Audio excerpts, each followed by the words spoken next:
God is the Infinite. The 16th of September 2024.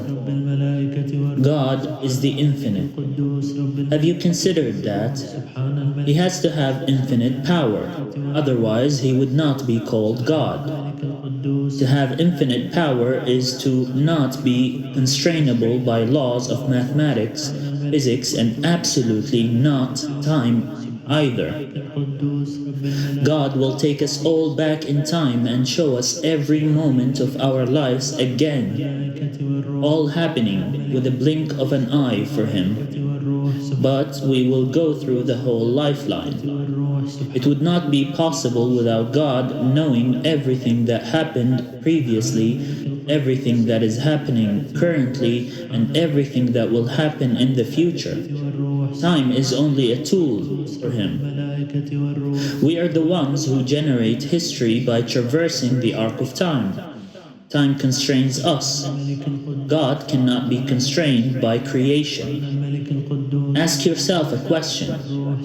If you request that God would do something in your life, do you think of it on your own terms or in God's terms? In other words, if you request that He intervenes to resolve some issue that you would have with family, do you consider that His response should be instant, otherwise He is not God? Or that He responds to your request, otherwise He is not, etc., etc., etc. Do you follow that destructive way of thinking by trying to identify what God should demonstrate rather than acknowledge what He had already demonstrated in the world? It is like a person asking whether a caretaker who is taking care of them should learn how to handle and take care of them specifically. Like saying that every person has their own opinion about God that cannot be challenged because they have relied on science rather than God in acquiring their knowledge. It is no wonder that those who ask knowledge from the Creator would receive the best knowledge, and those who ask knowledge of a supposed recycler of knowledge would gain nothing more than confusion and a broken record of failed theories.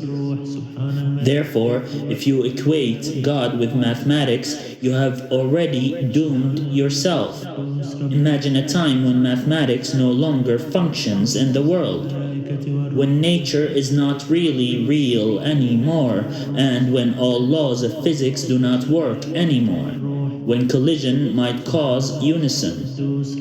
The speed with which a spaceship travels through time in order to jump through a wormhole, that's enough speed to cause even human biology to be altered, not only mutated. Imagine a world where mutation is the norm. That is why mathematics was set in place in the world, to make it symmetric and beautiful. It is a tool, not a reason for being. It is not reason to believe it. It is reason to contemplate the idea that some people might be mistaken, and that there could be a reasonable explanation why science fails to provide evidence of miracles. If you look at it from the framework of mathematics, you will not be able to believe it, especially if you stop at causation. What reason do I have to do something is like asking why should it matter to a question of extreme importance. History began with humans. The 20th of September 2024. History began with humans is such a misleading idea if you stop at it. History began before humans were created, but what was meant was that documenting history began with humans. Therefore, it is no wonder that from humans and human creation, time should have begun to be manifest. The 22nd of September 2024. Time is a curious dimension. Sound carries light throughout the space in which light is required.